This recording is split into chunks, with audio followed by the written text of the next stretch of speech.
What is up, Studio 15? It is Easter, the greatest day of all time, the greatest story ever told, and I am so excited that you're here. I'm here. The story is going to be amazing today, but before we get to the story, before we talk about this whole idea of reconnecting, I think we should stand up wherever we're at, get ready to sing, get ready to dance, because today is a day of celebration. Let's go.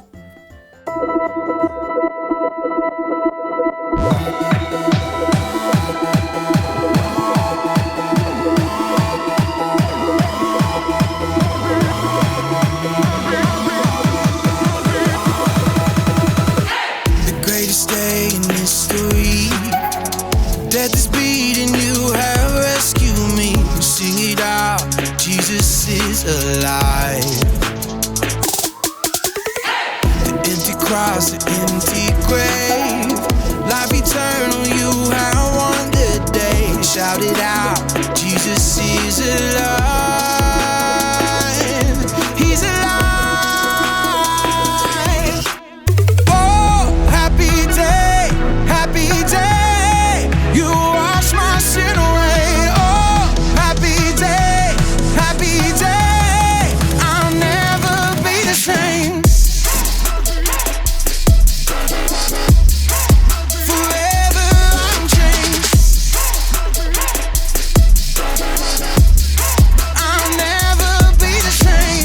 When I stand in that place, free at last, meeting face to face. I am yours, Jesus, you are mine. In this joy, perfect peace, earthly pain finally will cease. Celebrate, Jesus is alive. He's alive.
Hey everybody, it's me, Jacob, and I've got something very important to say. Happy Easter!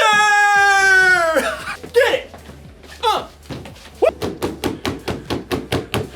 Easter is one of my favorite days of the year because one, jelly beans. And most importantly, God pulled off the biggest miracle in history, and he showed the world how to make peace. Peace is proving you care more about each other than winning an argument. And on Easter, we celebrate how God made peace with us. They should call it Peaster. Or maybe not. Anyway, you're probably thinking, why would God need to make peace with me? I mean, we're not in an argument. Well, that's a long story. A really long story. To answer that, you have to go all the way back to the beginning. It's like this. People, you get it?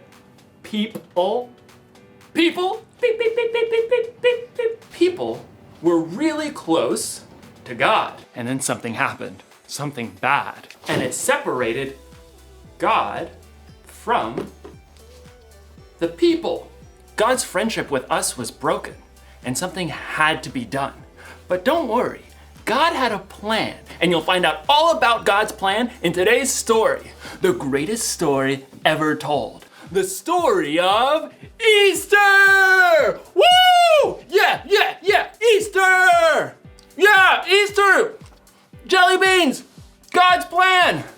Okay, one more jelly bean. I gotta save these for later. One more. That one was popcorn flavored. The Bible. It's 66 books of history, stories, letters, and poetry that fit together to form God's one big story. The epic adventure of how He created us and loves us so much that He made a way to rescue us. As we travel through the Bible, from Genesis to Revelation, we discover people who met God and found their lives changed forever. Now, for an amazing story. Inspired by the entire Bible. In the beginning, God created a magnificent paradise, and everything in it was good. He created water and land and plants and trees and birds and fish and animals. And then, from the very dust of the earth, God created a man called Adam. He created a woman called Eve. They were the first two people on earth, made in God's image, living peacefully in paradise. Adam and Eve were friends with God, but then they made a terrible choice. God had given Adam and Eve one rule. You must not eat the fruit from the tree of the knowledge of good and evil. If you do, you will certainly die. But the temptation was too great for Adam and Eve. They broke God's rule, and what was once a paradise became a broken world. People started telling lies. It was the woman you put here with me. She made me eat it. Brother fought against brother. No! Selfishness spread through generations. When there had been peace in the garden, now there was pain and sin and death separating people from their Creator. But God had a plan to make peace once again with the people He loved so much. Hundreds of years after Adam and Eve broke His rule, God chose a man named Abraham and said, All nations on earth will be blessed because of you. Look up at the sky. Count the stars if you can. That's how many children will be born into your family. So Abraham had a son, Isaac, and Isaac grew up to have two sons of his own, Jacob and Esau. And those two sons had children of their own. Jacob, who God renamed Israel, he himself had 12 sons. So God had given Abraham a huge family just like He promised. But God's people, the Israelites, were still lost and broken, separated from Him. They still did not have peace. They didn't have peace when God rescued them from slavery in Egypt, when God led them through the Red Sea to escape their enemies. Okay, great. But what are we supposed to eat out here in the desert? Sand? The nation of Israel didn't have peace when God gave them a new law. These commandments are hard. We want a king like all the other nations. They didn't even get peace when God gave them a king. The king's laws are no fair. We want a new God, like all the other nations. Nope, nothing gave God's people lasting peace. They were still lost and broken and separated from God for thousands of years. But God had not forgotten the promise He made to Abraham. All nations on earth will be blessed because of you. God still had a plan to show the people just how much He cared for them. He knew this broken world would never be able to rescue itself, so God made a way. God sent His Son, Jesus, to bring peace on earth once and for all. Jesus grew up and He taught people love and compassion, forgiveness and grace. He healed the sick and befriended the outcasts. He saw what was wrong and made it right. He loved the world and its people so deeply He gave His life on a cross to pay for the sins of the whole world.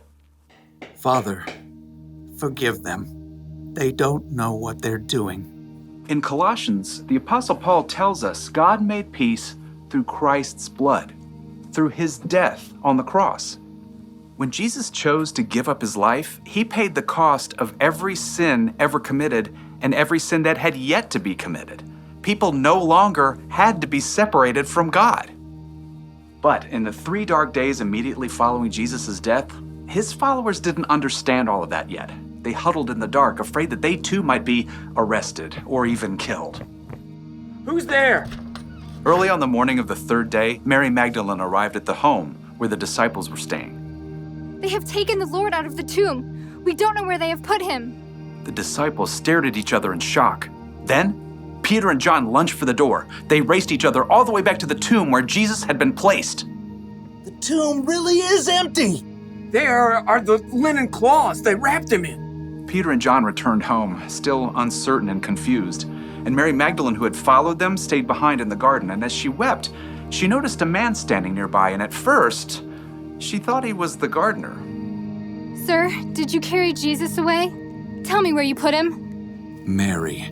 The instant the man spoke, Mary Magdalene knew immediately who he was. It was Jesus, alive again. Teacher! Overjoyed, Mary returned to the disciples to share the incredible news. I have seen the Lord. It was true. Jesus had come back from the dead. He's more powerful than sin, more powerful than death. And through him, we can have peace with God and work toward peace with others as God intended from the very beginning.